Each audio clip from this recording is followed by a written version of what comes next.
well, maybe 2 years ago, I started coaching some clinicians around the country who had multiple clinicians in their office.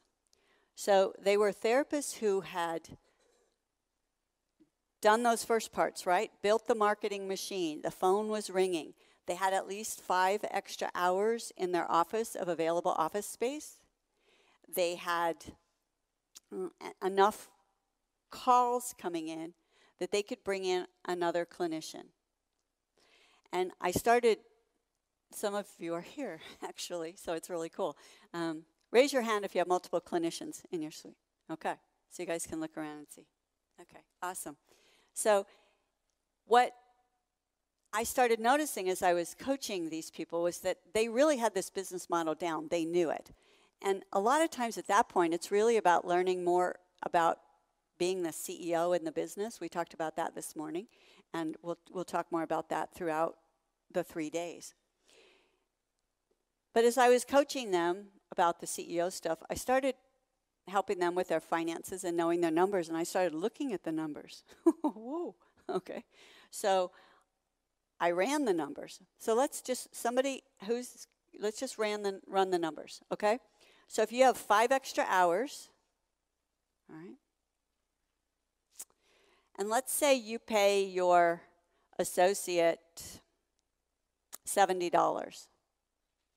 If you're able to fill them with 5 hours, that's what, $350 a week?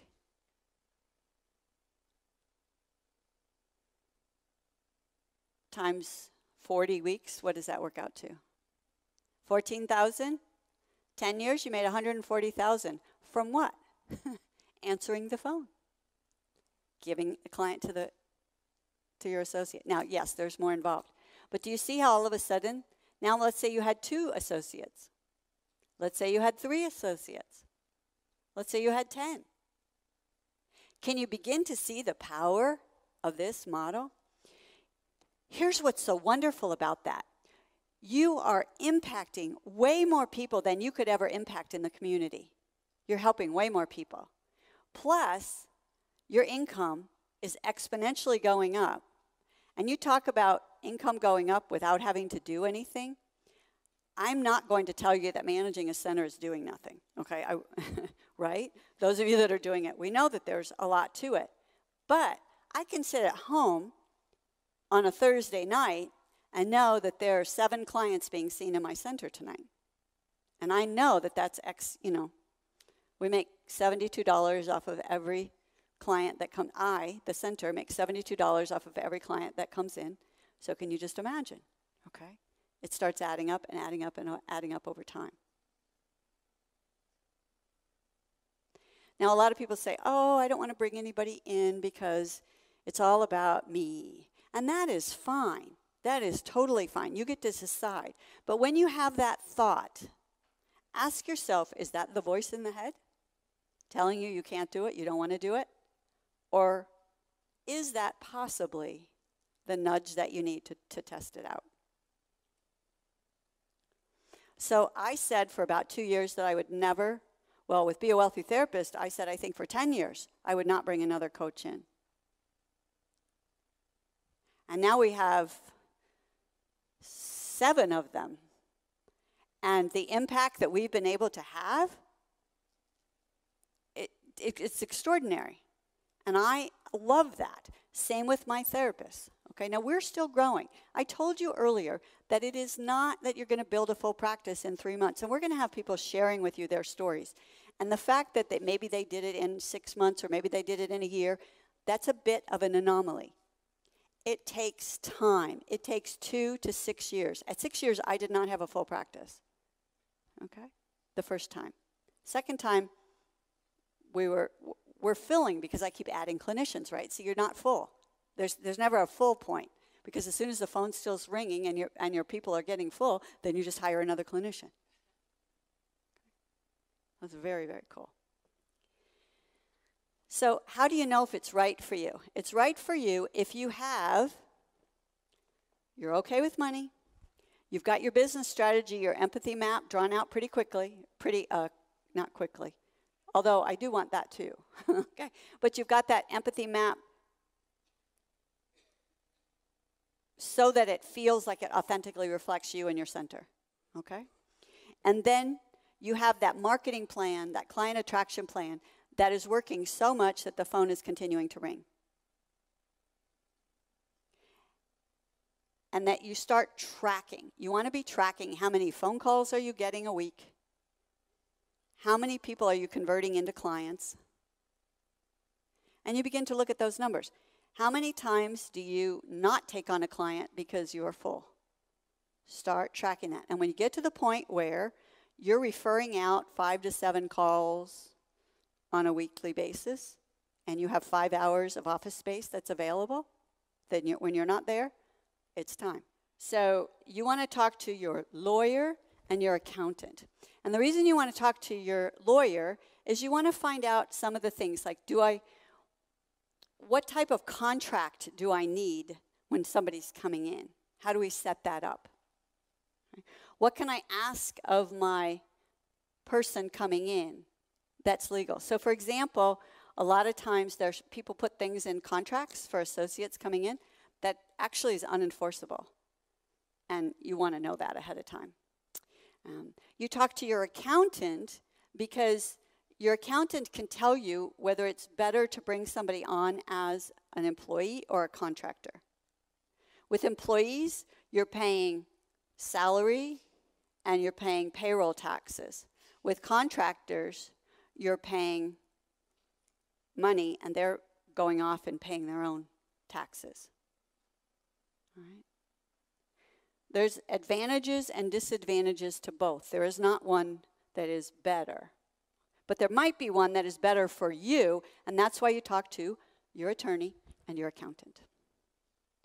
Now, I will say it was kind of funny because I asked my attorney a question, and he said, that's an accounting question. I go over to the accountant, and he goes, well, that's actually a legal question. So somewhere along the way, you pick one, and it makes sense, and you get them to agree on something. Okay? Some of the mistakes that people have made is they've tried to bring on clinicians before their phone was ringing enough to be able to sustain it. Okay? So what I like to do is when I bring somebody on, they have another job. Okay? And I bring them on I ask for 7 hours a week availability, and they're paid for the time that they see a client. Okay? I have certain criteria when I hire somebody because our mission is to be a VIP center. So we need to return all phone calls within 2 to 4 hours. And it's very important to me that we do that. And so I was interviewing this gal one time, and she goes, how in the world could you ever return a call in 2 to 4 hours? And I'm thinking, we don't need to talk anymore. So one of the mistakes you want to avoid is making sure that you have enough calls coming in to be able to sustain it. You want to make sure you have all your questions answered by your attorney and your accountant, as many as you can. So some other mistakes is trying to bring on more than one at a time. Okay? Bring on just one. And bring on somebody that's kind of flexible. I know I talked to some clinicians who will bring on somebody who's just quit their job and they've got 4 children and they need to make, X amount of dollars. Too much stress. Too much stress.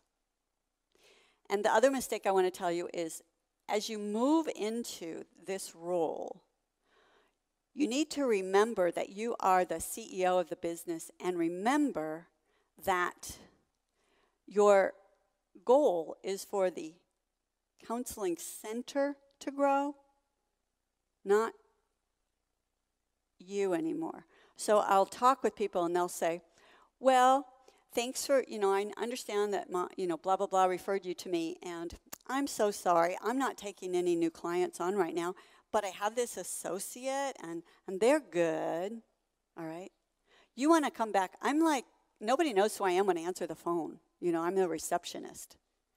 And then I'll say, you know what?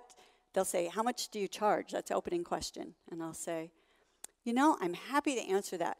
But first, could you tell me a little bit about your story and let me know why you're calling and make sure that we're the right place for you? And to a person, they say, okay, sure, like somebody cares. okay? And then they tell me the story. And then I talk to them, and then I say, you know, I think Larry or I think Marnie would be the perfect therapist for you. So let me tell you how it works. And then I do my intake call script that I do. It's not selling me anymore, and it's not like, oh, I'm so sorry you can't see me, but you could see one of my associates, my lowly associates, okay? It's like, they are the prize. They are the prize. And I will often say, they'll say, well, I was kind of hoping I could, if they figure it out, you know, maybe, and they'll say, well, I was kind of hoping I could see you. Or they'll say, could I see Casey? And I say, you know, I'm sorry, her caseload is full right now, but Marnie and Larry are amazing. If my husband and I were having an argument right now and not getting along, we would absolutely go see either one of them and feel very comfortable.